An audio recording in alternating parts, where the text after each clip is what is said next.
Good morning, good morning, good morning, good morning, everybody. Excited to have you here. It is a fantastic Sunday morning, March 5th, and we are here to bring the heat as we always do. So, the reason that I wanted to give the warning, the reason that I named the event what I did today is because this will be a triggering event. This will be a triggering event for some people in a positive way. This will be a triggering event for other people in a negative way. And quite frankly, the people that it triggers in a negative way, I don't really care. The reason I don't care is because if you are triggered by it, there's something that you need to work on. I'm not your psychiatrist. I'm not your coach. You figure it out. But at the end of the day, I spent time this week because I really wanted to try and understand exactly what was going on. So there was an article posted about me and, my success and all the amazing things I've been able to do in my life, some to me, some with me, some for me, some I've done for others. It's been an amazing life. I am unbelievably blessed. I am a ninth grade dropout. Some of the money that I made when I was a ninth grade dropout went to help my family because I was being raised by a single mom. And the fact of the matter is that what I really want to talk about is that most people don't know the person's story that they're attacking. And so often their lives are so empty that they only read the title. They don't even take the time to read the 9-minute story. They only read the title and instantly they're triggered. Instantly, landlords suck. They're the absolute worst. They're horrible. They're the scum of the earth. They're all these things. So I wanted to sit back and kind of look at it and say, I know I'm none of those things, but interested in what their perspective is. So I took the time to read their comments. And then I took the time to look up their pages. That's right. I looked up their pages. I looked up every single page for the person that left me a nasty comment. I looked up their page and I went through it and I could see why they were angry because 98 out of the 100 of them don't own a home. 98 out of the 100 of them struggle day to day and are a larger representation of the 70% of people that live budget, paycheck to paycheck.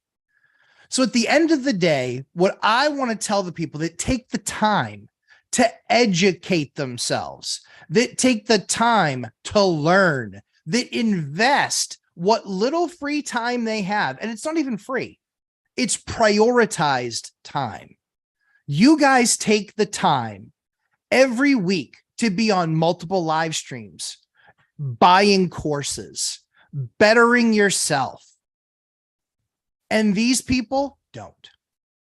These people have so little important things in their life that they will show up just to shit on me and what I've accomplished. Here's the best news. Those are all the same people that told me it will never work. They're all the same people that just toil in their waste. They do nothing. They affect nothing. Their biggest win is a blip on the radar screen, if that. And they rarely impact other people's lives in a positive manner. They're certainly not feeding the homeless with homeless drives. They're certainly not reaching out to housing and saying, how can we get a few more people, a few single moms into the mix, try and help them out, give them a nice place, lead-free, safe for their kids. They're certainly not the people giving out Thanksgiving dinners, or they maybe at best, they're handing them out, but they're not giving. The fact of the matter is that in order to be able to give, you have to have. Now, I've given out of lack. Totally 100% guilty. I've done it. I've given my last dollars to people when I was that close to the line because I felt like I was supposed to. But at the end of the day, giving doesn't only start when you make it. Giving is a process that must happen from the beginning, whether it's investing your time, investing your money. But for the people that say that rich doesn't matter are stupid. It does matter because money is needed. Money is needed to feed families. Money is needed to fill backpacks for kids before the school year starts, so they're not embarrassed that they don't have the money that they needed to fill a backpack that they wanted. I've seen parents stress over that. I've seen them struggle with the fact that they can't buy their kid the backpack they want and fill it with all the supplies the school needs, because teachers shouldn't have to do that. Teachers shouldn't have to have their own private funding of school supplies that they then are able to provide for the kids. That's not what this is for. So at the end of the day, what I would tell you is this: if you can be talked out of investing or into investing, you can likely be talked out of investing. So I'm not here to convince you. Not here to convince you. Not here for that. What I'm here for is for the players.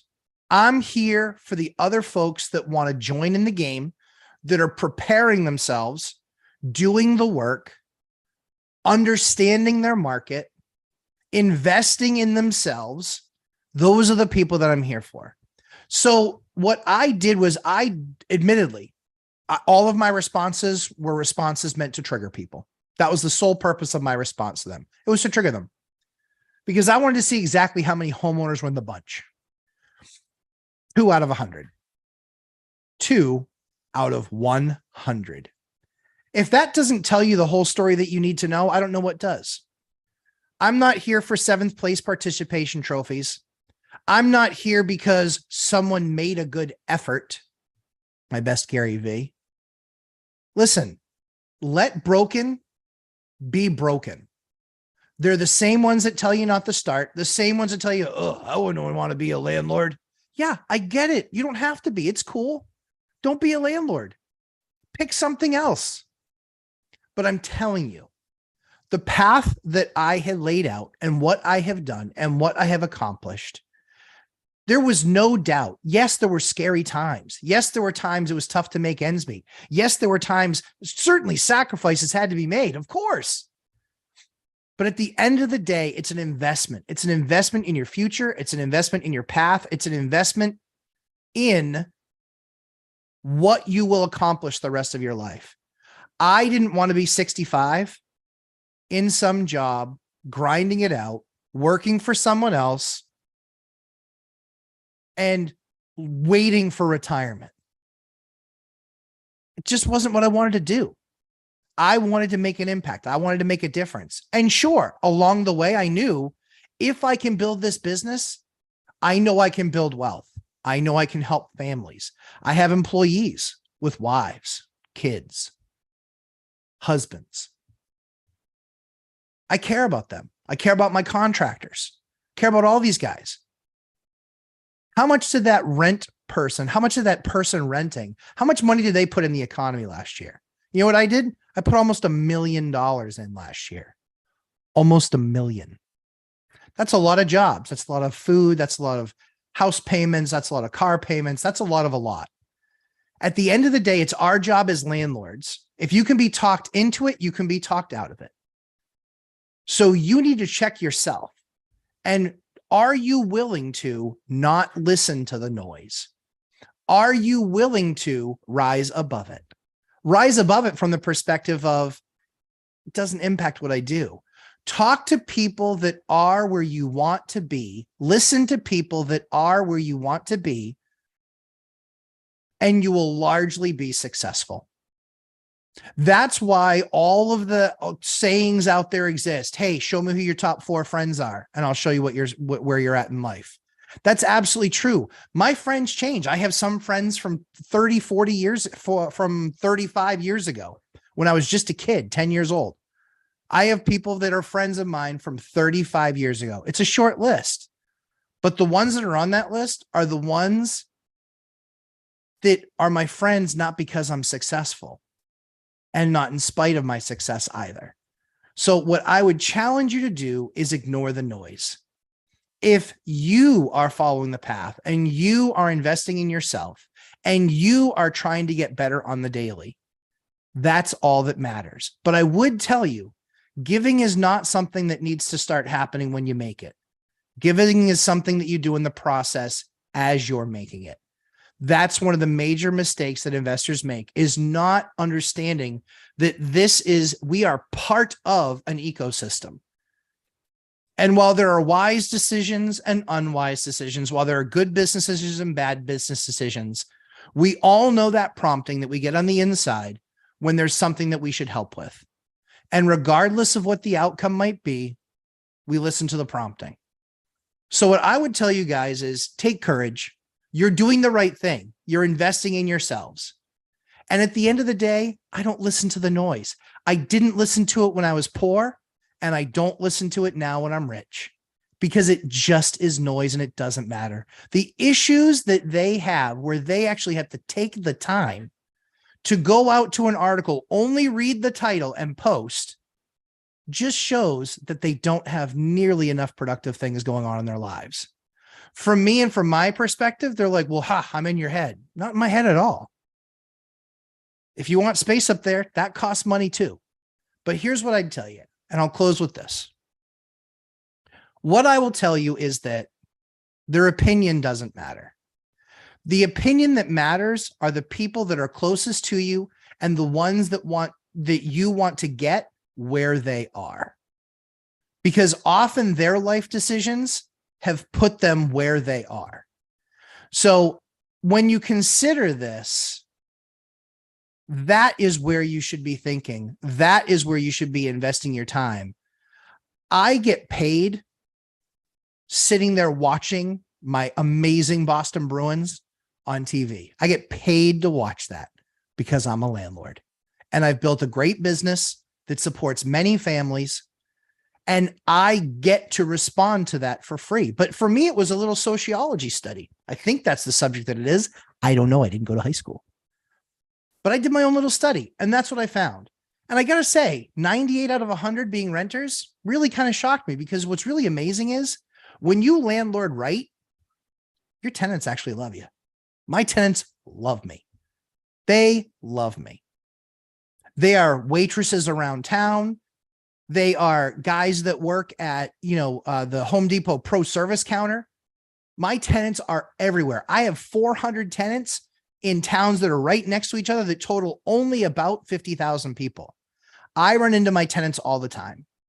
And that is one of the things that I'm most proud of, is that none of them, or almost none of them, certainly the ones that are on time with rent, none of them are cursing me under their breath.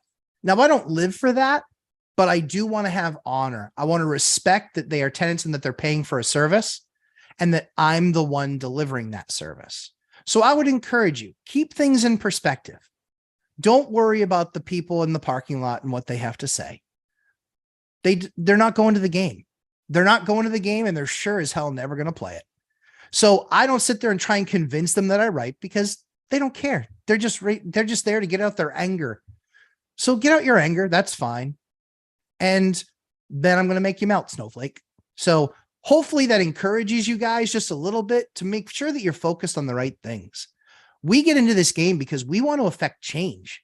We want to do great things. There are bad landlords, but you can see on my channel too, there are bad tenants. So we want to progress this. We want to do a good thing. We want to create wealth for our family. And we want to provide a service that hopefully gets the bad landlords out of the game. But the ideal world is all those bad tenants become tenants of those bad landlords. Ironically, that's not usually how it ends up. So let's jump into the questions now and see what you guys have to say. Hopefully that wasn't, too whatever, Tony Robbins-ish. It's just perspective. And I want you guys to think about it, because it's something that I think a lot of people make a big mistake when talking about that stuff. Rob, triggering event. Yes, sir. T, good morning to you. Jacob, morning from Memphis. Good morning from the hottest housing market in the country. Layla, good morning. Good morning, Matt. Lumberjack, great operator and teacher. Thank you, Yoder. I appreciate that. So glad you're here, ready to learn. I'm glad you're here, KS. Laura, excuse me. You were covered by a smiley face. Laura, good morning. Good morning, everyone. Dion Talk, my good buddy. Meowdy. Richard Gamidio, great morning, Matt and everyone. Good to have you here. Matt, do not look into the abyss. Oh, wouldn't waste my time. Wouldn't waste my time. But as a social experiment, it was kind of fun for over the course of the day or two. I don't mind fighting. Fighting doesn't bother me. I'm a ninth grade dropout. You think anything was handed to me? Everything was taken away from me. And I was not given any credit like I could ever succeed. So all I ever did was beg for a shot. Hey, just give me a shot, just one shot. And if you give me that shot, you won't be unhappy. You will be ecstatic. So all I ever asked for was the opportunity. I said, you give me the opportunity and I will make the most of it. And I will make you look brilliant for picking me. And that's what I've done for 25 years. I've made people look brilliant for picking me. Let's see. KS, so glad you're here, ready to learn. Thank you for helping us. Absolutely. Bless you and your family. I'm here to help. Lesson Heidi Hefner. Hi, guys. Thank you for your knowledge. Oh, it's truly my pleasure, guys. You know that. Ninja Vanish 24/7. Good morning. I know. Good morning. It's early for you. I know. And then you get me shouting in your ear. All-Nighter Hider. Hey, boys and girls. I'm here, but also at church. I'll have this running in the background for a while, then come back and listen later today. It's all good, Hider. Spend time with God. That is a very important thing. Oscar, good morning. The like button is asking to be hit. Thank you, sir. Yes. Ninja Vanish. I was about to say this can't start yet. Hider is nowhere to be found. I know, right? Jacob, morning. ANH, enjoyed your segment Tuesday night. Yes, absolutely. Yep, it was great. I was so excited. I literally saw him come up on the screen and I was like, oh man, he's there. I literally texted Dion and Mike. I was like, hey, if you guys would be willing, I'd love to jump on and meet Hider and as in person as we can meet right now. Let's see, the Yoder. They are not in your head, but they sure help fill your bank account. Yeah, I mean, at the end of the day, they're not in my head at all. I don't think about those people on Facebook writing those nasty comments except for to feel bad for them. How pathetic. How empty. How boring. Like literally the list. Like I went through their pages. I clicked on it because I wanted to see who is this coming from. 98% don't even own a home. 98% of them. If that doesn't tell you what we're looking at here, like it's just absurd. It's absurd. And it's not that the definition of owning a home is a definition of a human. What it really is understanding that I know what it takes to get a home. It takes sacrifice. It takes hard work. It takes usually working more than one job. It takes it takes humility because often you have to do many more things than a normal person would do in order to even get in the home. I know what that struggle was. I lived it. So when I see that, there are people that have just given up and they're angry at themselves that they gave up and they think that somehow I cost them that opportunity. I never ran into a whole list of homeless people that were going through the open house expecting to write an offer. Also never saw it of any tenants either. They can do it. They just haven't taken the time to educate themselves, learn a skill, or value it whatsoever. So that's fine. Be angry. It doesn't hurt me one bit. Doesn't hurt me a bit. It only costs you. It only costs you. All right. People. Oh, what was that? Nope, not for me. Group text. Let's see. John texted, good morning, Lumberjack. Good morning. Earlier this week, you mentioned that you pay your insurance property taxes with a credit card. Do you ever escrow that? So I don't escrow it. Not my property taxes, my insurance. Not my property taxes. Property taxes, they won't take a credit card. So property taxes, yes, we escrow. Property insurance, we don't. Property insurance, it's because I can set up a June and July. So basically 2 events throughout the course of the year. And when that bill is coming due, I can just give them my credit card and they'll charge my credit card. And I earn, 85,000 miles, so that's what I'm trying to do. I'm trying to get some return on that investment. So not with property taxes because they don't take a credit card. If your town will take a credit card, it's probably worth doing, but a lot of times they won't, or they'll charge you a premium to do it. On the insurance side, they're set up to take credit cards. And so they're more than happy to just get paid in full. Yep. I've done tax returns where people have donated over $200,000. When I brought this up to one of these clowns, they said they only did it for the tax benefits. Yeah. Dividend Dave. That's exactly right. That's exactly right. Yep. We have a percentage of our units. The reason why we went with Section 8 in housing, we had a percentage of our units that we made affordable housing where we tried to help people with a hand up. The problem that we found was very, very often it would turn me into a case manager, which I am not. Yeah, if I'm your case manager, you're in trouble. But it would turn me into a case manager, and often they would struggle. They wouldn't implement any of the things that we talked about. And at that point, it was just like, I give up. And then I would lose the months of rent and whatever. So that's why we started doing it with Section 8 and with housing, because they then at least at that point have some level of a caseworker and they can better keep tabs. I had a tenant that was new to me. She called HUD. She called Section 8. She called code enforcement on me, literally within the first 60 days, because I refused to do a massive improvement project for her. And every single one of them told them the same thing. And when I said to her, that's fine, you can be out by the end of the month. No, I don't want to leave. Yeah, you can leave. Bye.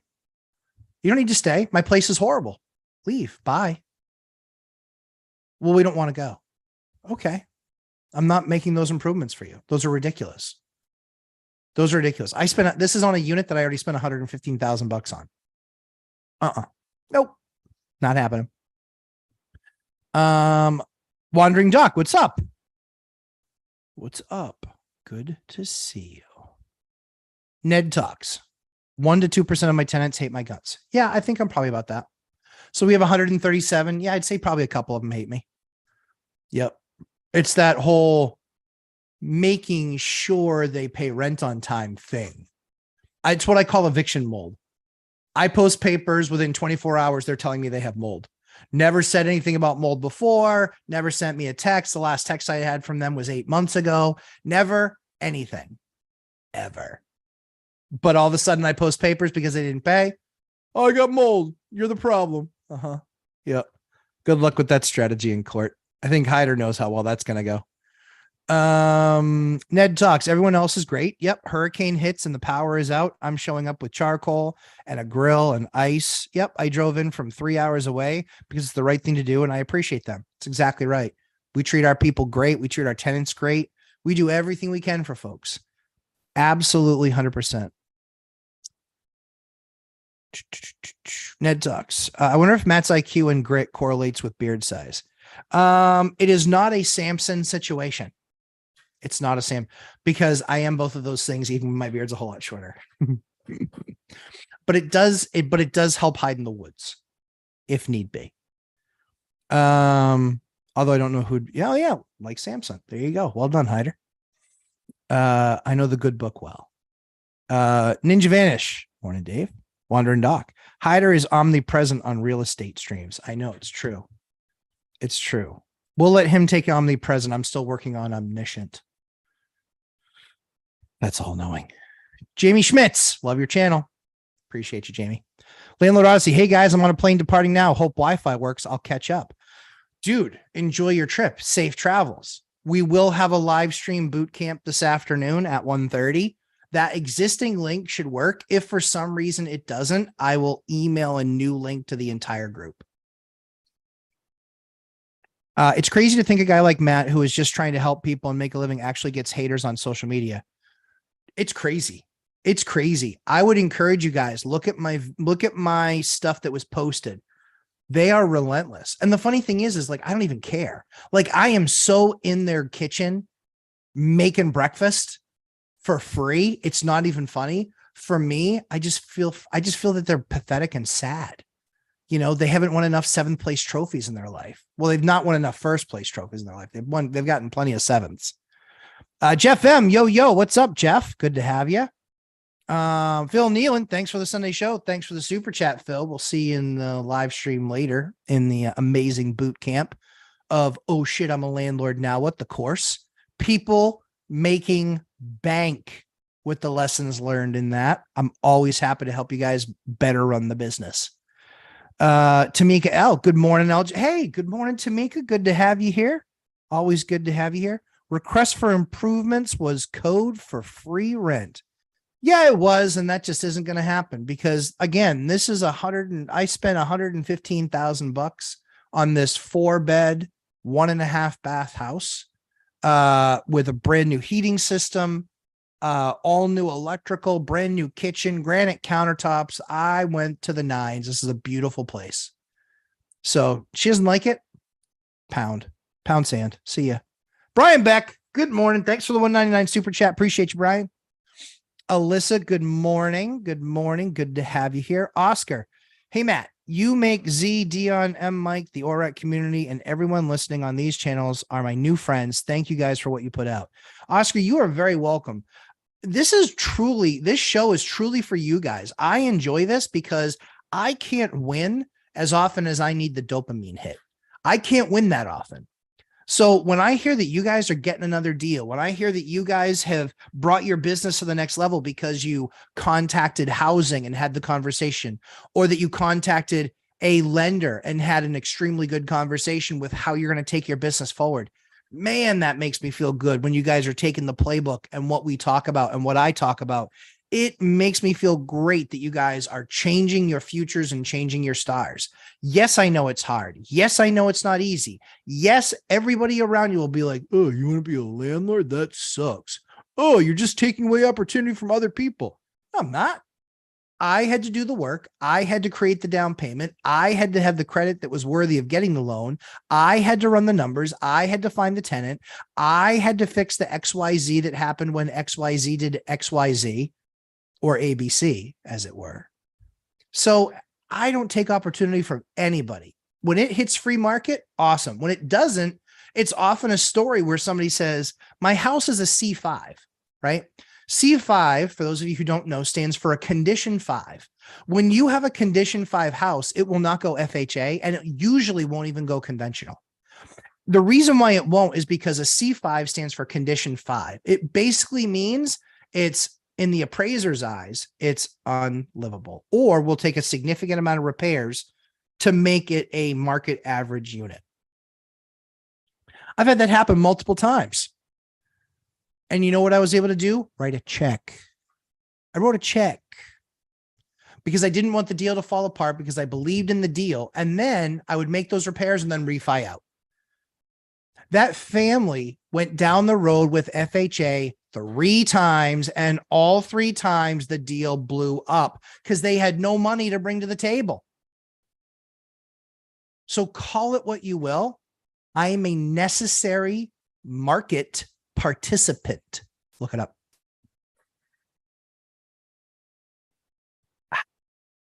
Is it a bad idea to advertise places to rent at the local penitentiary? Your course wasn't clear on this. I'll be very clear. Probably not a good idea. I wouldn't. So what I would do is, if there are, I will rent to an ex-felon. I have zero problem with that. Everybody's trying to get it right. Right. What I do want to do is I do want it to do through a program that has the checks and balances that they need to put them in a position where they have the highest likelihood of success. That's my hope. So when it comes to housing, when it comes to the emergency rental assistance program, all of those were programs that I was willing to talk to the programs, because it's not just about the program, it's how it's administered and the person that you're working with. Like Dion says, there's a town that he would never work with ever in the housing area and in Section 8. For me, there's one of those towns as well. But I have 3 that are, or 2 that are really good. They listen to me when I call, they give me feedback, I give them feedback, and that feedback doesn't fall on deaf ears. They're not just trying to check the box and get the next person in. So what I would tell you is I would absolutely look at housing, because if there is any program that they're in, then housing can kind of help direct that. That's what I would try and tell you to do. Let's see. Phil Neum wouldn't be my first choice. Correct. Seer Guru. Hey, Lumber. How are you, Seer? Good to see you. T, what flooring materials are you using to cut down on noise for top bottom units? I really wanted side by side, but may consider the other noise. Other if noise complaints are minimal. Tia. Tia, that's a great thing. So I know that Dion stays away from top bottoms, but in some markets, that's all that exists in duplexes or even tries. Tries are almost always top, bottom, top, bottom. So then you have two ceilings that you have to worry about. Here's what I would tell you. There are multiple products that are made that are fantastic at eliminating that noise. If you are doing a gut rehab, I actually gut the ceilings and I'll put in something called Roxel Safe and Sound, which actually muffles and reduces the decibel reduces the decibel level by 30 to 35 decibels. So I will use that. The other thing that I will also use is they have a special mat type. Now, when you put underlayment underneath the flooring that you're putting down, I want to make sure that that's high quality and it's also a sound deadening if it's a top bottom unit. So we actually put those in. So we will do Roxel if the bays are open. If the bays aren't open, like the joist bays, if it's not open, then we'll actually just use a good material upstairs and then we'll use a quality underlayment.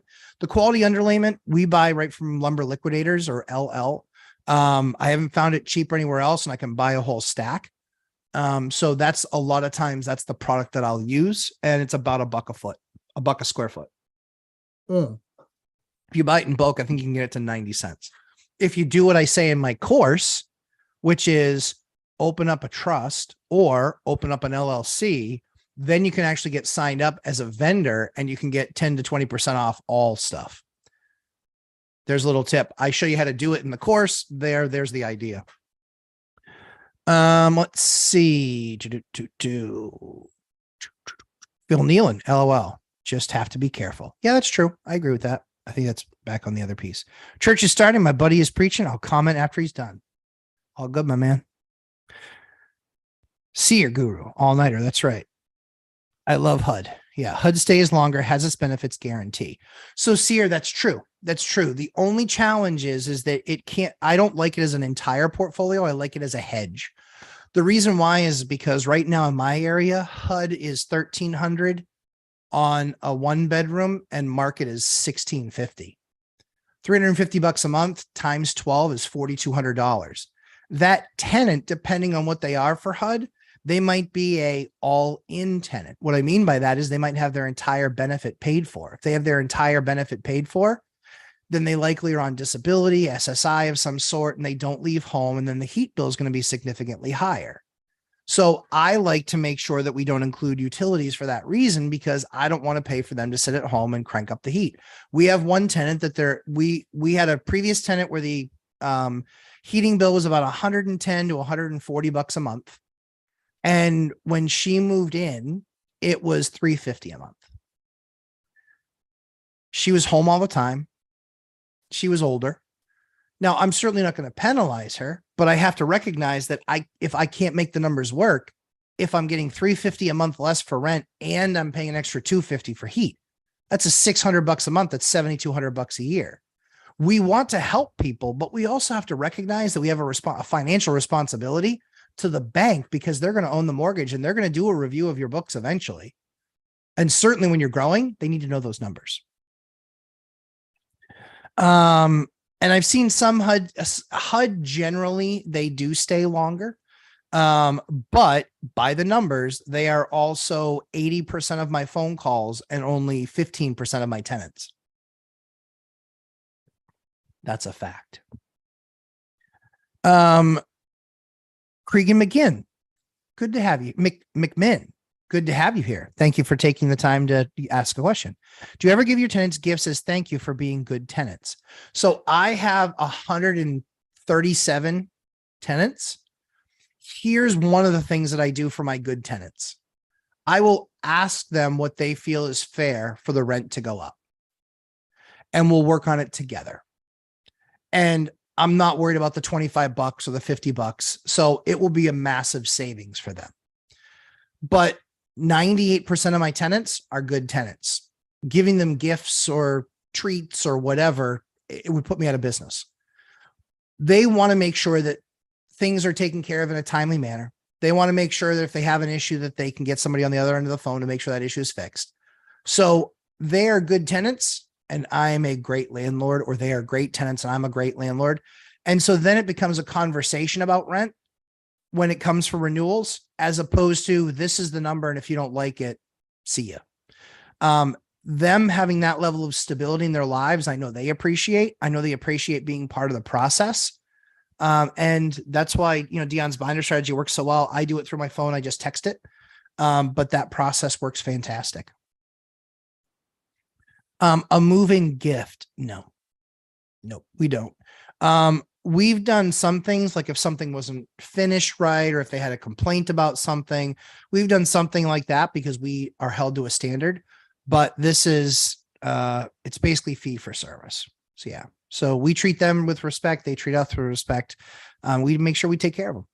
Seer Guru, who's buying? I'm still looking for deals. Yeah, I'm still looking for deals too. The most recent one that we closed, I think, was about 4 or 5 weeks ago. We're still looking, just haven't found anything great. Nothing great yet. So, Triple F in the house. That's right. There's a financial firefighter. Hey, Mark, good to see you, my friend. Matt, the Lumberjack channel is my church. I don't compete with God. He's way better at everything. He's kind of a show off.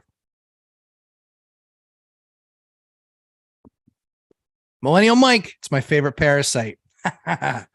How do you feel, my fellow Kulak? Yeah, you take a break from the Facebook love letters you've been getting. True story. Millennial Mike was out there. He was seeing them too. And people are just brutal. And again, at the end of the day, I just don't care. Like, people are like, oh, I've got space in your head now. I was like, no, you don't. You didn't financially qualify. So it can be fun. Let's see. Seer Guru, agree, hedge. Here, 1 bedroom, 1950. Yep. Here's small. Yeah. Small amount, and don't like 1099s either. Heat's out of control. Wow. Yeah. That was the issue, is that, our heating prices literally more than doubled. They more than doubled from where they were last year. So we knew that we were going to kind of take it a little bit. It was going to be painful, just the way it goes. But, that's why we don't include that heat. And the reason why is not because I'm a curmudgeon or because I don't want people to be warm. It's, I want you to be as warm as you can pay for. It's not a pay for me thing. That's not on me. We have it in a couple of cases that we're going to get it out, because we had a duplex that was averaging $750 a month in natural gas. And I know it's because she walks around in a t-shirt and shorts in the wintertime when it's minus 47. That's a little bit annoying. It's expensive. Ninja Vanish. Let's see.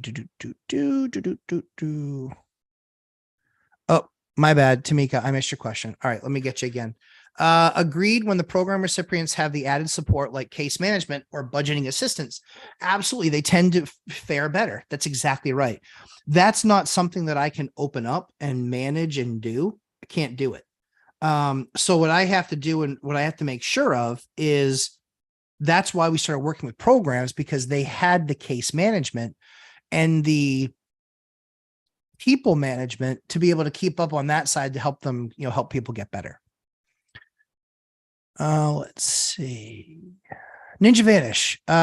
Do they require an LLC or a corp for a discount? Would they do it for a sole proprietor with an EIN? Yeah, they definitely would. Yeah, for sure. Yep. And even have a business card, like even for us, like with our trust, I still have a business card printed up.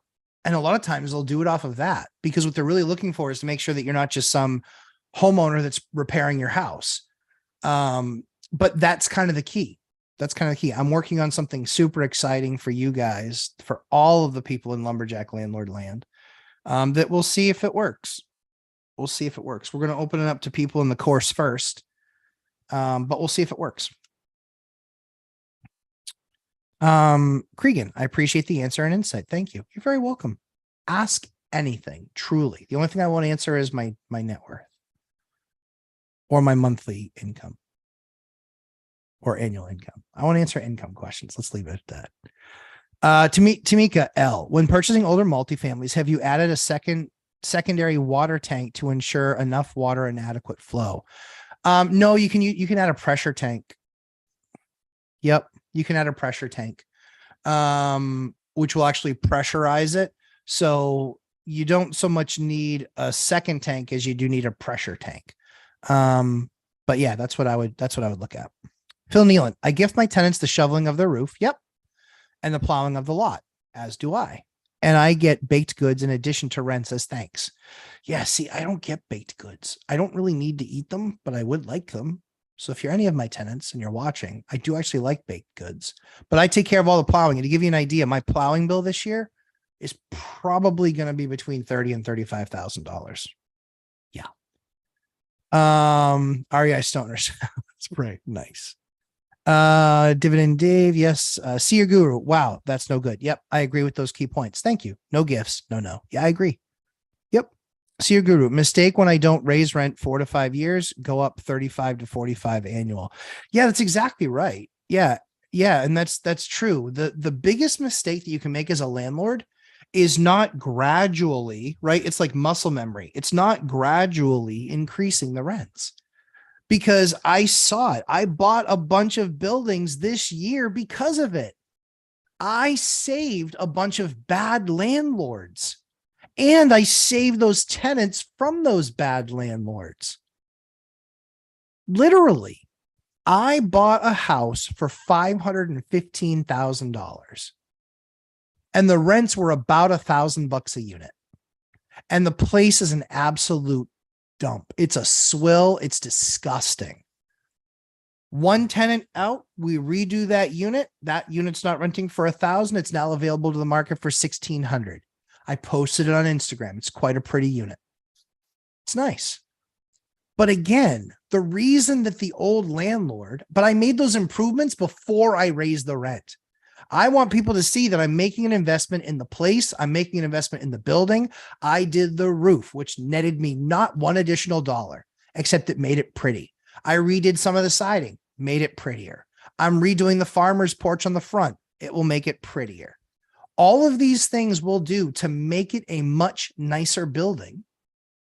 But as part of it, that was a capital expense that I budgeted for up front. And frankly, $1,000 per unit, Section 8 will pay me $1,400 for the same. I bump it to $1,600 because that's still below market. And we had 300 applicants in a 3-day weekend. 300. It's no problem filling it. Plenty of them were qualified. So yes, that's what I would continue to tell you is buy those undervalue or value-based assets. And I'm saving tenants from bad landlords that aren't making enough. They're like, no, I don't want to raise the rent. Then they don't raise it for 5 years. And then they have a $20,000 roof that they have to do. What are they supposed to do? Go knocking door to door on the tenants' doors and going, yes, I need the roof. It's 20 grand. Your part is 4,000. No, that's not how it works. It's the landlord's job to run the business. And so, yes, you have to be raising rents. Yes, you have to be putting money aside for capital expenditures because the typical age of a roof is about 25 to 30 years. Certainly, if it's architectural shingles, they say it's a 30-year warranty. I've seen plenty that are 35. But again, you look at it and you think, okay, if I'm only going to get 30 years out of this roof, or let's say 20 years out of this roof, and it's a $20,000 roof, that's $1,000 a year I have to be putting aside just to have enough money to do the roof the next time. Think about that. And that's where landlords get it wrong, is that they're only focused on the now and maybe even the annual expenses. Well, what if a water heater goes? Yeah, if a water heater goes, it's probably $1,600 installed. But that's still $1,600 installed. If you're making $3 a month, $300 a month off of the building, I got bad news for you.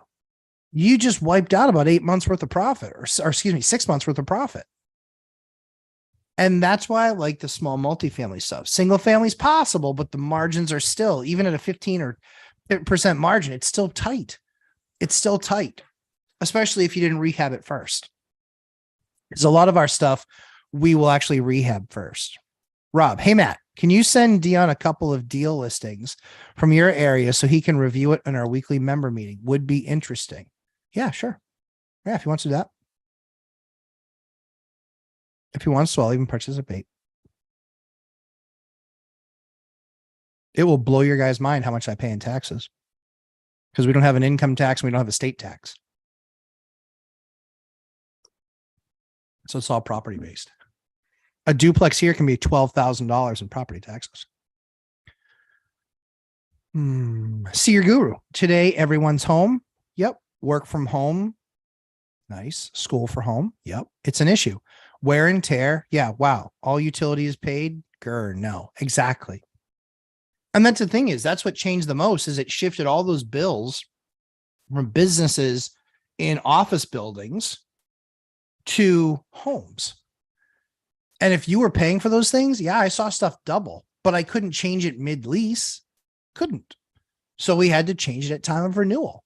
We had out of 137 units, we had about 70 accounts in our name. And that was just electric accounts. We're now down to about 8. Less than 10 that people are living in where we're paying the electrical. Kenor, hi, my friends. Hey, Kenor, good to have you. I'm a bit late. Is there something new happen in the U.S. housing market? I don't think there's anything new. Rates continue to creep up, continues to make it, a tighter market, but haven't seen that massive inflow of inventory. Even seasonally adjusted. And so now we're going into spring, and I think we're going to the spring with the lowest inventory we've ever had. So good job, Crash Bros. Well done. Phil Nealon, Yahoo, man. I'm grateful to my plow guys. $100 every time it snows. I wish we'll have a zero on the end of that. I agree. Yeah, $35,000 every year. It's expensive. But the other thing too is we don't put that on our tenants to go hire one or shovel. We pay for it. We take care of it. So when somebody calls screaming about the plow guy didn't come yet, he's got 50 driveways. I know he didn't come yet because you weren't first on the list and it's not even stopped snowing. It's not even slowed down a little bit. So it's not all about you. Take a breath, recognize that you're not the only tenant in the world that this plow guy serves. And if you don't like it, start shoveling. It's a bonus that I provide. If you don't like it when he gets there and you don't like the job he does, shovel. That's simple. Phil Nealon, I forget, are you in Alaska? Yes, he is. Tamika, preference, no slip grip tape or no slip paint for wood stairs. So you can make no slip paint too. All you do is you basically put it in a mixer and you throw some sand in there and that will give you some grit. The problem is you're going to replace it constantly. I don't know what your weather conditions are, Tamika. I'm not sure. I don't remember where you are. I'm sorry, but I don't remember your weather conditions, but I've done grip tape in some examples here in the Northeast. Most stairs are interior. There might be 2 or 3 exterior. And in that particular case, they're just exterior painted with a little bit of grit in them that we'll throw in. Let's see. I'm investing in Southern California and Arizona, getting older, need to own closer. I understand that. Yeah. Hyder is a jack of all trades, master of one, but a jack of all trades is better than a master of one. Most people don't know that saying all the way. But yeah, Hyder's shown some stuff. He's a craftsman. Good dude. Wow. 300. Wow. Yeah. Should you have asked more rent due to supply demand? No. Yeah. So that's a great question. So of those 300 seer, I had maybe, I would guess 20 that were quality. So I write an ad for 2 reasons. And that's in my course. It's actually one of the things we're covering today in the boot camp. I write my ads. I sell the sizzle, not the steak. But I give them 3 things that they need to do in the response. When I see the response, if they did none of those 3 things, I ignore it because you clearly can't follow instructions. So that's one of the things that works really well for us. Yeah, for sure. Tamika L, The Last Frontier. True story. Let's see. Ned talks. Roofs in Louisiana are really only 15 to 20 years with all of our storms. Yeah, that's exactly right. So Ned has to replace that many more roofs. You know, you look at a landlord owning something for 40 years, he's probably done the roof 3 times. I likely have maybe done it once. And that's where for us on the harsh winters and the heavy snowstorms and things like that, that does come into play a little bit for us. But usually the stuff that doesn't last as long here is like decks. Decks just don't last as long here. Let's see.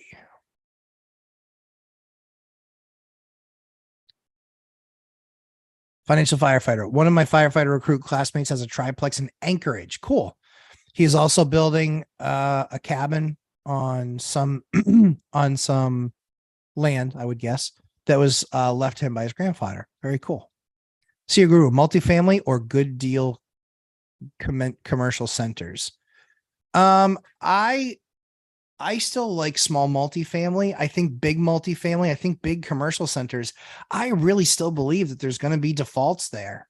The second half of this year, the beginning and all next year, I think there's going to be defaults on that stuff. I think there's going to be a lot of commercial stuff that's going to be for sale.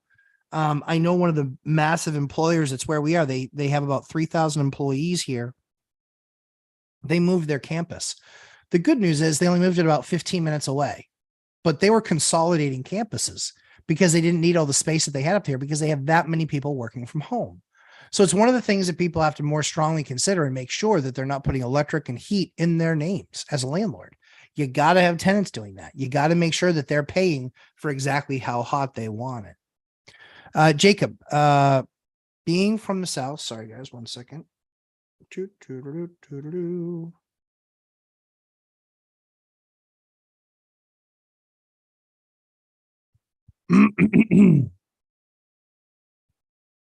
Let's see.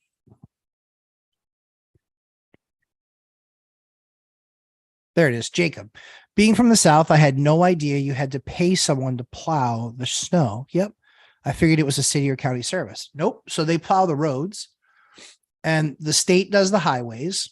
The towns do the other non-interstates or major highways. And yeah, homeowners need to do the driveway at the least. In some cases, they're also supposed to clear the sidewalk.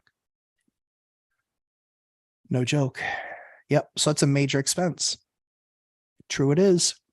Matt Motley, good morning. Thanks for the content. Matt, you're very welcome. Pleasure to have you here. Jacob, pay someone. Oh yeah, I got to pay someone. $35,000 pay someone. Tamika, the last frontier. Very true. See your guru. Thanks all nighter. I'm on Ventura. I'm in Ventura County. Recent buy was agent in marketing. I'm in SpaceX area. Very cool. Phil Nealon, my tenants were snowed in for 2 days, 2 blizzards ago. So I was my plow guy, couldn't even make it to the frontage road. Yeah. I ended up hiring a loader from a local construction company, buddy. We've had that happen too. It's crazy, right? When it gets that crazy, holy Toledo. And then it's like, but that's where your network is your net worth. I have 3 guys I can call. Hey, can you get over there with a loader? He's like, dude, you know the cost of the loader. I was like, yeah, I do. I know it's going to cost me like $300 an hour. Way it goes. I got to pay it. I got to get my tenants out. Way it goes. And folk fitness Fanazas. I hope I got that even close. About to put my rental on the market. Any advice on verbiage to use to attract the best tenants and get rented ASAP? It's in my course is how I write my professional ad, but sell the sizzle. That's the idea. Sell the sizzle. I won't take you through it because literally I spent a half an hour teaching this one concept on how to write an absolutely amazing ad. But the idea behind it is sell the sizzle. That's what I would do. And then there's a bunch of other keywords that I use in there, being a marketer. See your guru, typos, sorry. No worries. I'll figure it out most of the time.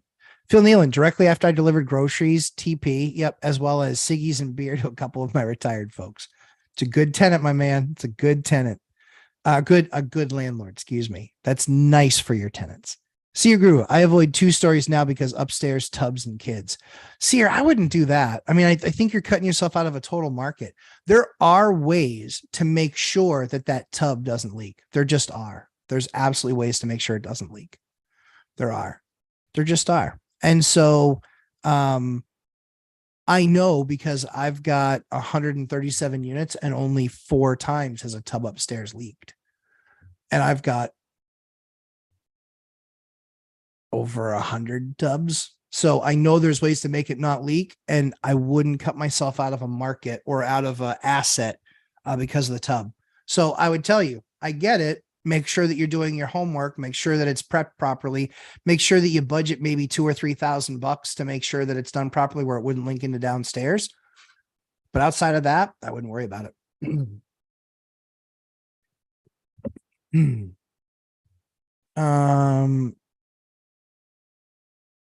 Financial firefighter Phil, he said it is second most ghetto place in Anchorage, Talkeetna.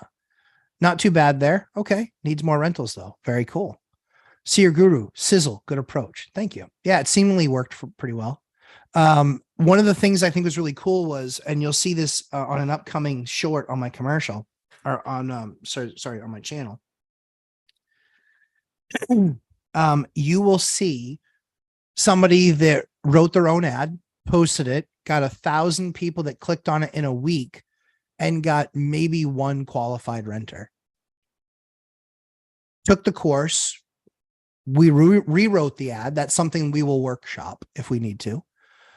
Rewrote the ad, posted it, and got over 2,000 inquiries. And more importantly, got 10 really, really good ones. Really good ones. That's important. It's also in combination of using it with the rent box.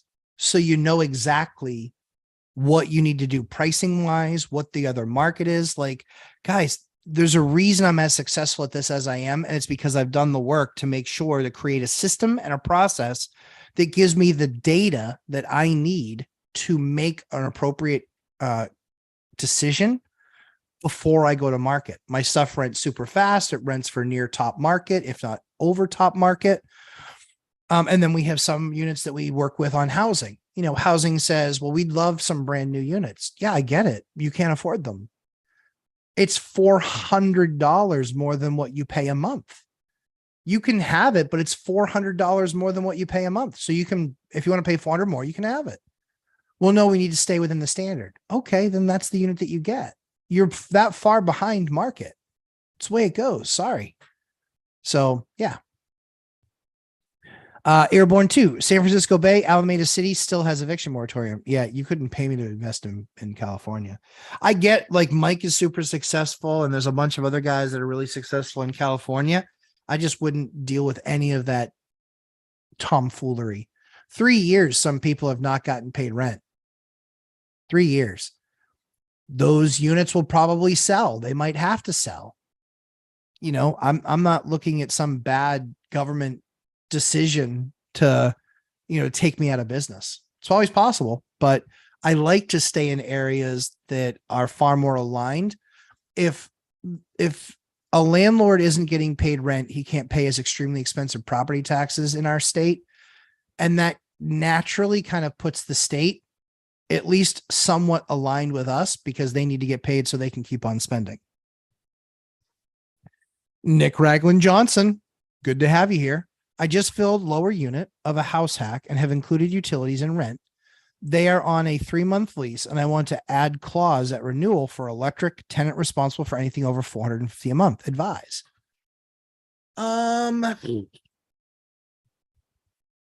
So depending on if that's legal in your state, that's the first thing I would find out.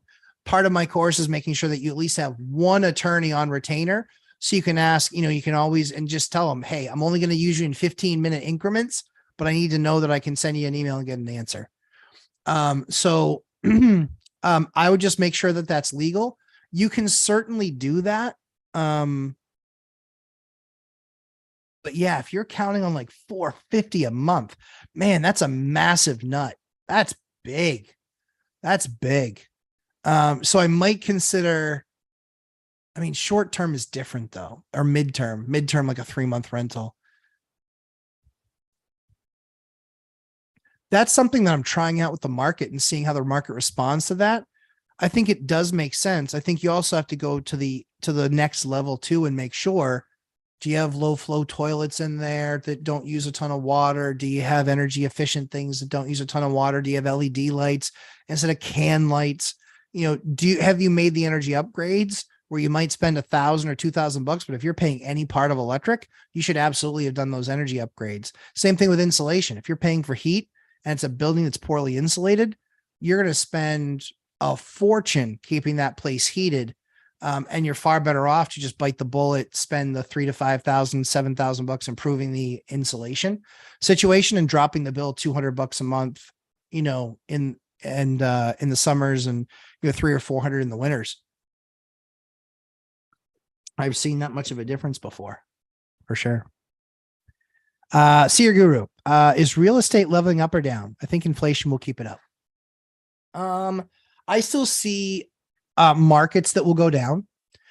I absolutely see markets that will go down. I think that there's a number of markets out there that are going to correct. I think there's some that will get past the 20% down and crash. I was looking in Vegas, and when rates dipped down into the fives, all the expensive stuff that was, 2 years ago was 800, and then they put on the market this year for 1.3, still sold at 1.1. So still a massive return on capital there. They didn't get the 1.3 that they were hoping for, but they still got 1.1 million. So mom and pop little centers, forget offices and big. Yeah, it's just hard. If you want specific area, slim pickings. Yeah, that's exactly it. So Seer, one of the things that I would tell someone that's seemingly as advanced as you are, one of the things that I would tell you is you have to create your own deals. That's where I got to. I couldn't depend and hope and wish and pray that the market gave me the deal the next deal I could evaluate that I was looking at. I started creating my own deals. When I started creating my own deals, then it didn't matter. I had more deals than I knew what to choose from. Even now, there's not a bunch of great deals, but I get deals that come across my desk all the time because of the processes I've set up to get them. Phil Nealon, Loader, quick way to turn $100 into $440. Yeah, true story, right, my man? That's so true. Yeah, it's brutal. Richard Gamino, sell the sizzle like the Sizzler. Yes, just like that. We don't have Sizzlers here, but I've heard of them. I know that Dion and Mike have gone to Sizzler. I think Dion likes it because of the early bird special. Seer Guru. Okay, I'll reconsider my fourplex to 2 out of 4. Yeah. Yeah, I would. Christopher Leroy. Hey, Christopher. Does the big corporate landlord set the market price in your area? No. No, they don't set the price. They're the highest priced. They're the highest price. So they don't set the price because they're A class. So big corporate landlords are A class because they are A class. Most of the big corporate landlords here, because they are A class, they have the most expensive, but they don't really set the price because they're market plus, not market or market minus.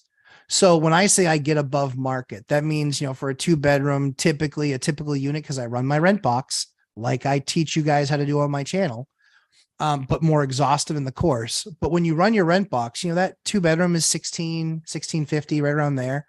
For a 2-bedroom in their building on the 3rd floor, it's $2,800. The cool part is that they don't make money unless they're at least at 21. So they're $500 away from me getting about market or a little above market. They're that far away.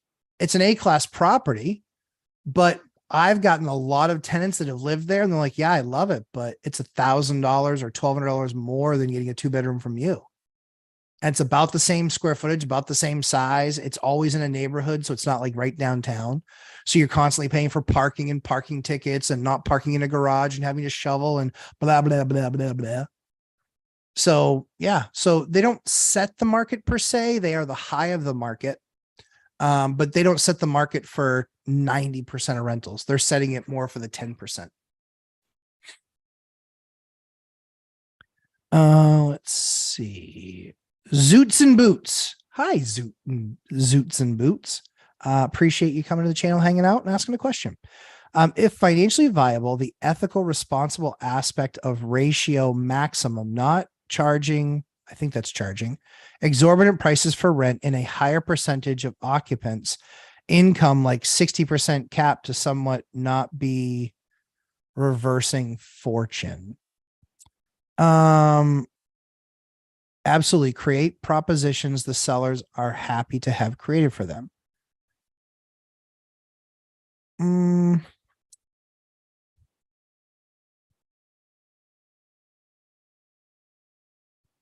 Ethically responsible. To whom? To whom? I'm pretty sure that when people go to work, they're not doing the ethically responsible thing in most cases.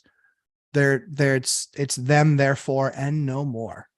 So ethically responsible. I think ethically responsible, I think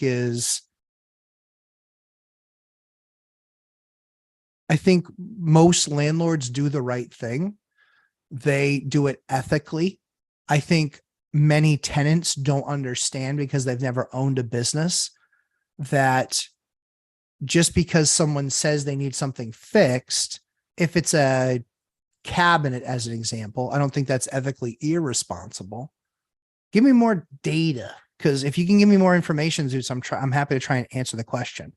If that had anything to do with, like, what's going on in California and the fact that people aren't getting paid for 3 years, that's communism. It's nothing short of that. It's pure communism. You broke contract law, period. Landlord and tenant had agreement. Third party jumped in and basically voided the terms of that agreement. That's communism. It's nothing short. Deanna is genetically required to like Sizzler because he has retired. Nice. That's good. Scarlett M, is your course for absolute beginners? Yes. My course is for absolute beginners. So we have somebody that hasn't purchased a property yet, all the way to people that have 66 units. Because if you have gotten to 66, you likely can get better and more efficient and save a ton of money very quickly.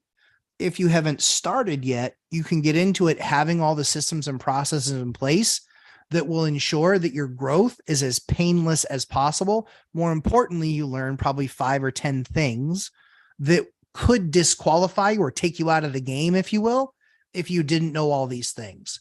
So it's really kind of A to Z as far as skills go.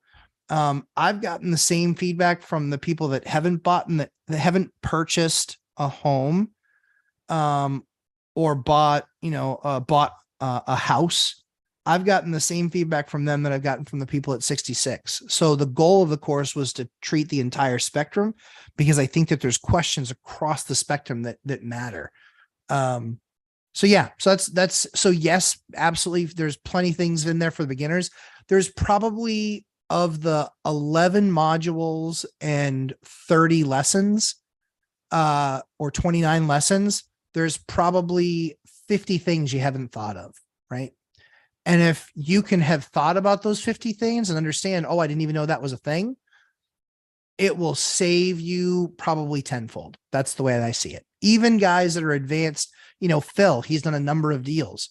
He said literally in the first month, he saved $1,000 just with what he did. So yeah, I think that will continue. So yeah, absolutely on beginners. Todd Doherty, I'm building a fourplex in an area that has very favorable Section 8 voucher levels, very good, that are pretty much at market average. Would I be crazy to have 100% Section 8 tenants? No, you would not. Here's the thing that I would do if you're going to even consider that. I would be talking to the town or talking to Section 8 saying, are there any tax credits if I make the entire building available to Section 8 and having it inspected? My preference is, you never know what's going to happen tomorrow. You never know what's going to happen to is there going to be a government shutdown? Will they still pay, et cetera, et cetera, et cetera, et cetera, right? You never know. So that's why for me, I still do like to diversify. However, where I am, you start to get tax credits once you get over 50%. We have a building that in the last year, it was 12 units. We had 2 units that were Section 8. Now we have 6. So we're to that point now where we're able to start having that conversation and saying, hey, we've got 6 housing tenants in here. We want to work with you. And yes, we'd like some tax credits. My taxes on that building, that 12 unit, my taxes are $30,000. They are $2,500 a month for property taxes.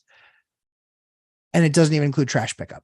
It's 30 grand for property taxes. And that doesn't include trash pickup. That doesn't include water, doesn't include sewer, doesn't include any of that stuff. $2,500 a month is what I pay for property taxes in that 12 unit building. So yeah, when you ask that question, I would like some abated. Yes, abating is the word. I've got 29 units and the course paid for itself easily. Ned, thanks for the feedback. I really appreciate that. That's awesome. That's what we're going for. Like, yeah, I think it's a massive return.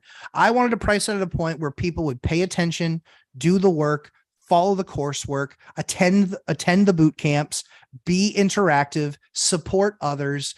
You know, that's the environment that we wanted to create. And thankfully, it's off to an amazing, amazing start. So I'm thrilled with what I'm seeing so far. But every single person that I've talked to has said, absolutely got my money's worth in the first few weeks, changed their businesses. So I think that that's what we're going for. Phil Nealon, metal roofs would help with my ice damming. Yep. I think on my ranch place, they care less about noise. 3-ish, 4 retired, and 2-1 of the other are youngsters. Okay. Yeah. I mean, again, I think that there's a way that I don't know if they do like a rubber membrane underneath it, Phil, where you can kind of cut down on the noise, but I would do some research. I haven't done it yet. We did a couple of metal roofs, but they were on buildings that we were selling. The reason that we did the metal roof was because it fit in with where the house was.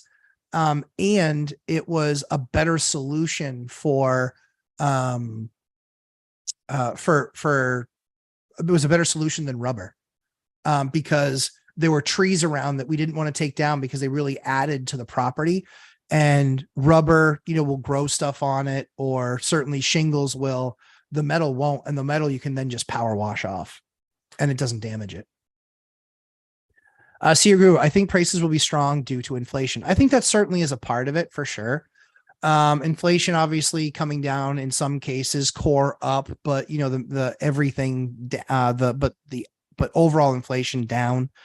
I can't remember if that last reading was hot. I think it might have been hot.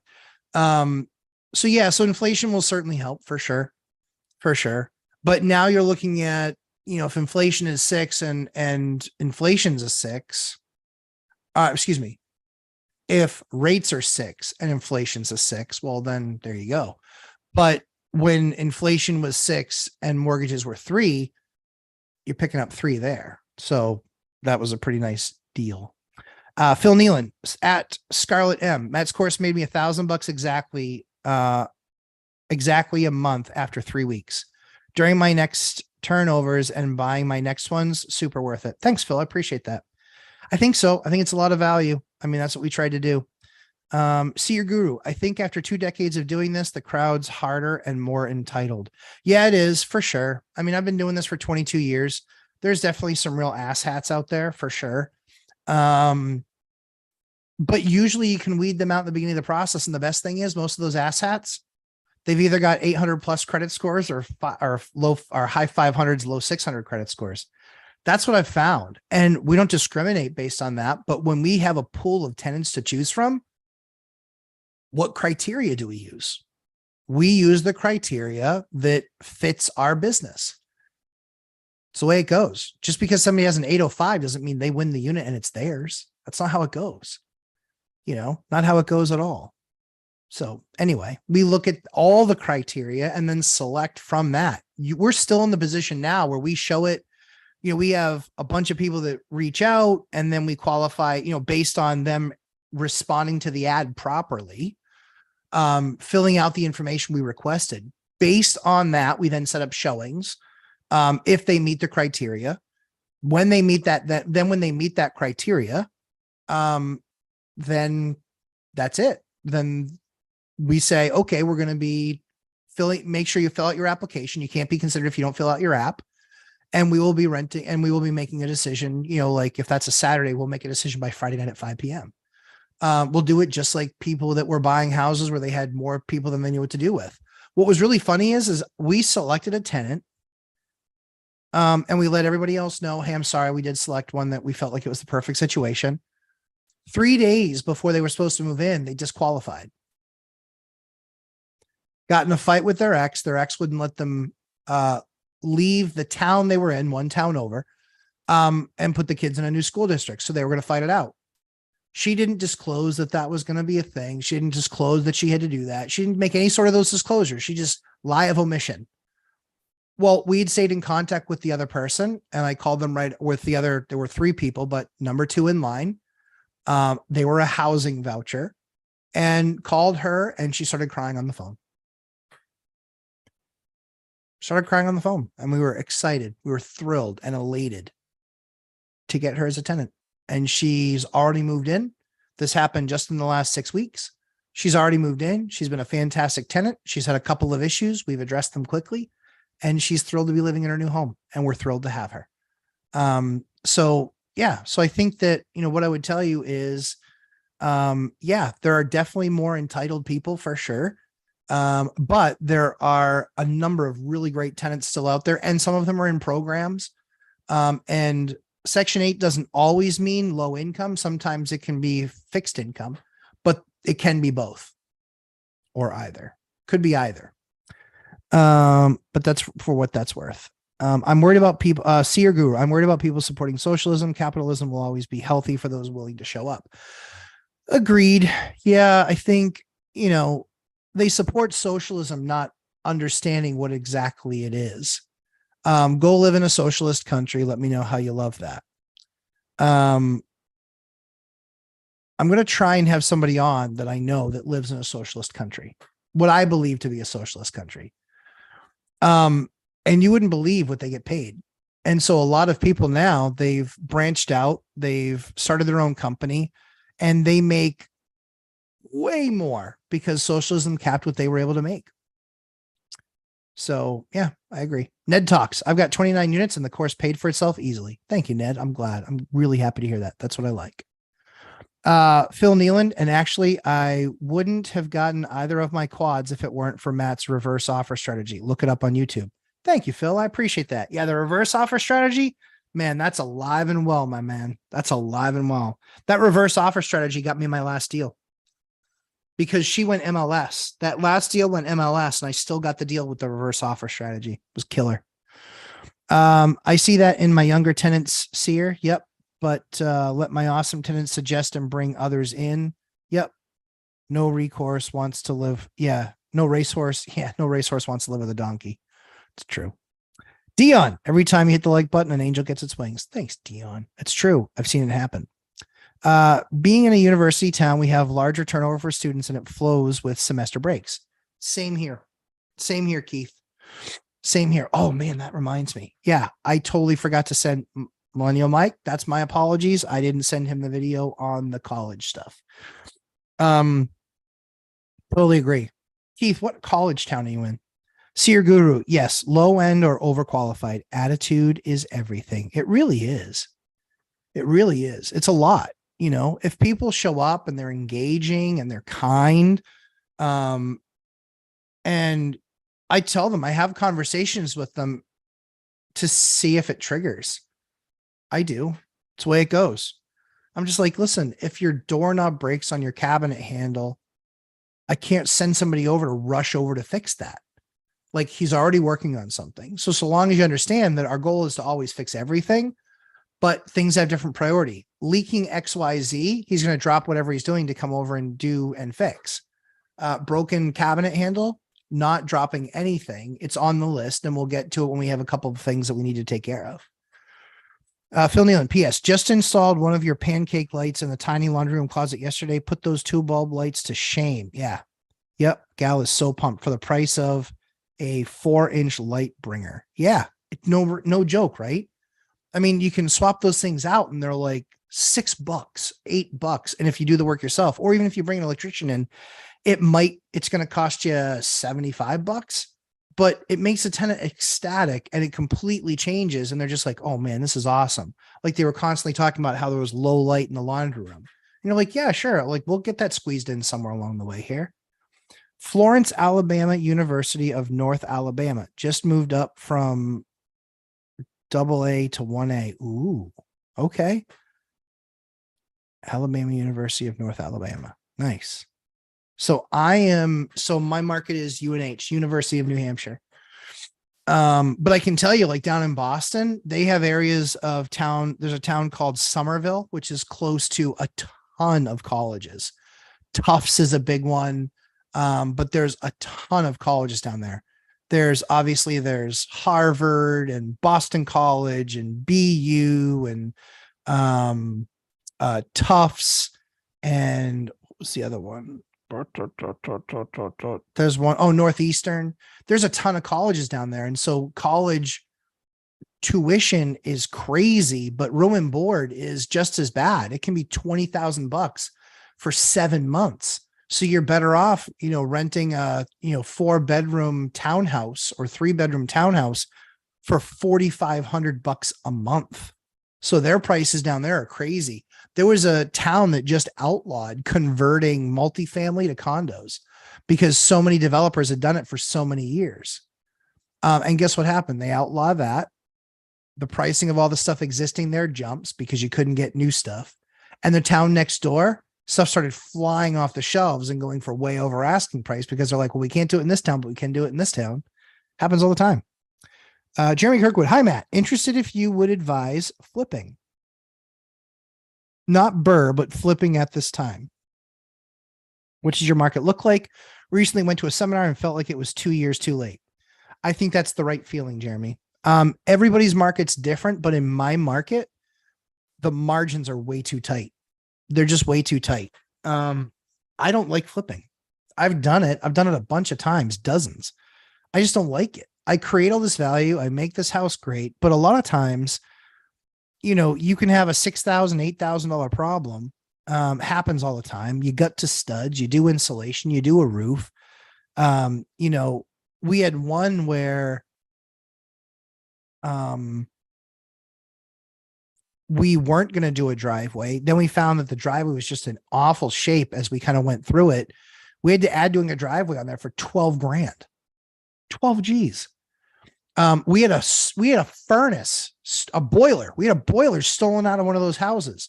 The bigger part was the cops didn't do anything. That was the bigger issue I had. But we had a boiler stolen. And that was a $12,000 replacement.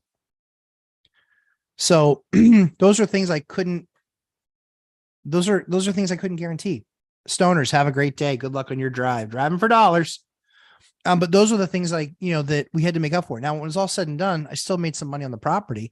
But if I had owned the property, I would have felt a whole lot better. The problem was it was a single family. So for me, I'm just not a huge fan of flipping. Certainly not burning at this point right now, because you can get 2 different appraisers look at the same house on the same day and they can be 10% apart. I've seen that. So flipping, I don't really see it unless you're buying it. Like, it's all where you buy it at that point. But the concern that I have with flipping is even really good guys are 90 days. Supply chain you can't count on. We have projects that aren't finished because we're waiting on something that's been a 4-month wait. We picked a very specific laundry unit and they were back ordered for 4 months. What was I supposed to do? So I've got this laundry room that my tenants can't use because I'm waiting on machines. So now I've just had it. We're still waiting. We're going to go buy used and put them in there, but that's an expense I'm going to have to take. And then it pushes off buying the new some time from now. Ninja Vanish, thanks for the $2 super chat. Appreciate you. Students' parents must sign on the student leases also. Interesting. I do the opposite. And I'm one of the very few that does the opposite. It's true. Yep. DD, don't rent to that guy. Yeah, I know, right? Um, but yeah, Ninja Vanish or Keith, yeah. So Ninja Vanish, thank you again for the super chat. And always ask a question. Students' parents must sign. I don't make parents sign. Mm. Nope, I don't. I don't. I want the relationship with the tenant. And especially in these days of helicopter parents, I don't want to take the phone call. So when they call me 4 times and say, you need to call me back, I text them back. I said, I need to do nothing of the sort. You are not my tenant. If your son has an issue, he's more than welcome to text me. I'm more than happy to have that conversation with him. Because what I find is a lot of times the drivers of the issue are the parents. It's not the kids. It's not the kids at all. It's the parents. So I don't have to take a parent's phone call, and it's awesome. And I can tell you that I have had, maybe in the 20 years I've done student housing, I can tell you I've maybe had 2 or 3 kids that left owing a balance. It's a really, really short number. Most kids respect it. Most kids respect and understand. I'm very clear with them up front. I make them feel like they won the property because they did. More often than not, they're getting chosen between 5 or 7 or 8 different groups of people. And so we're very honest with them, and we let them know, hey guys, this is a huge opportunity that we're going to give you. We trust that you recognize what an opportunity this is, because we had 7 other people that we picked you over. And here's why we picked you. We picked you because we enjoyed working with you through the showing and through the process. We felt like you guys absolutely have your act together, and we believe that we can trust you. We put expectation on them, and that works really, really well. So that certainly is part of my course and what I teach. But Keith, I get it.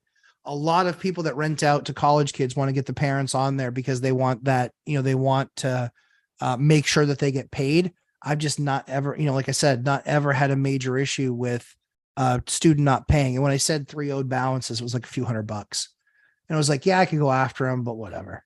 You can't use me as a reference, I guess. But yeah, I do everything I can to kind of stay away from parents, because they just have their opinions and their beliefs, and this is the way it should be. Well, you could have bought a building and you could have spent $150,000 redoing it. And you could have put your students or your kids in there and then been the landlord for them. But seeing as how that didn't happen, I'm not too concerned. I'm more than happy to talk to Johnny or Janie and have the conversation with them about it, whatever the issue is. Like, they've asked me to intervene in roommate scuffles. Bro, it's not my issue. It's not me. I didn't pick your kids' roommates. They picked them. Why would that be my job? And then I've seen parents try and get involved with that at the house. Oh, dear God. No, I always put the responsibility on the kids, and I say flat out all the things I just said. And then I usually close with, hey guys, we're trusting this to you because we know that you can do it. We know that you will call us if you have an issue. And we also respect you enough to not be hanging around and doing drop bys and trying to catch something. We're not interested in that. We want you to focus on your studies. We want you to get ready for the rest of your life. Enjoy this place, but we want to be able to reach out to you if we've got an issue. We want to make sure you guys reach out to us if you have an issue, but we're expecting to have a fantastic year with you. And I expect that you'll have a lot of fun. And that's it. And we just had a really good experience with those kids. Ninja Vanish 24/7. I was in a very bad financial situation 15 to 20 years ago. Now I have a high paying W-2 where it is very unlikely that I can get fired or laid off, and I have money to invest. Okay. Ninja Vanish, for anyone in a bad place right now, keep learning and doing your best. Do not give up. I totally agree. Jeremy Kirkwood. We are picking up a bunch of physician assistant grad students. Yep. In our furnished rentals for the fall. I love that. It is interesting because the large multifamily prices have risen to where an Airbnb is affordable. I'm telling you, that was one of the things I was watching in my market.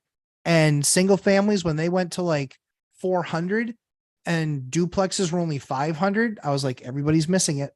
So now the singles are still 420, right around there. But the multis, 6, 650. The numbers are getting big and big and big and big and bigger.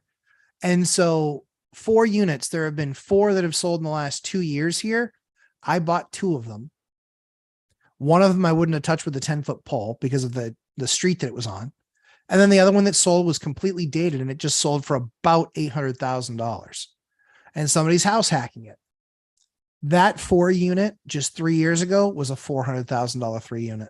People were paying, or 4 unit, people were paying about $100,000, $125,000 a door. Now they're $200,000 a door, especially for the low density stuff like duplexes. So look at what that correlation is where you're looking. You also have to make sure that the duplex or the triplex isn't in like a, class D area. But if it's generally the same, we have a lot of stuff that's like that. We had that one that came up where I was just like, I ran. But yeah, that's what I would look at. Phil Nealon at Millennial Mike, do your homework, man. I know. Do your homework, Marv. But yeah, so it's kind of crazy, but I know that I've got the boot camp coming up for everybody in about a half an hour. I am absolutely dying, starving. So I'm going to go upstairs and grab some food before I jump in. And so I don't have to eat in my students' ears. But we will be doing the live stream for the boot campers. We're going to try the previous week's link. If for some reason that does not work, I'm just going to send another link. That way everybody makes sure to have it. So everyone can hit that link and make the magic happen. But I appreciate you guys. I hope you have a fantastic week. Thank you for all the super chats. It's always great to spend time with you guys and hang out. I really appreciate the questions. Hopefully I was helpful to you guys today.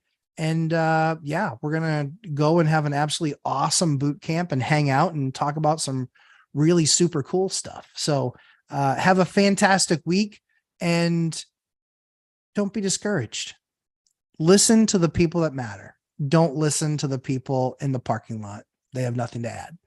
So as I always say, we try and create great content for you. Please make sure you hit the like button as you leave, as well as subscribe if for some reason you have not. Thanks, everybody. Have a great weekend, and we'll see my boot campers in a half an hour. Talk soon.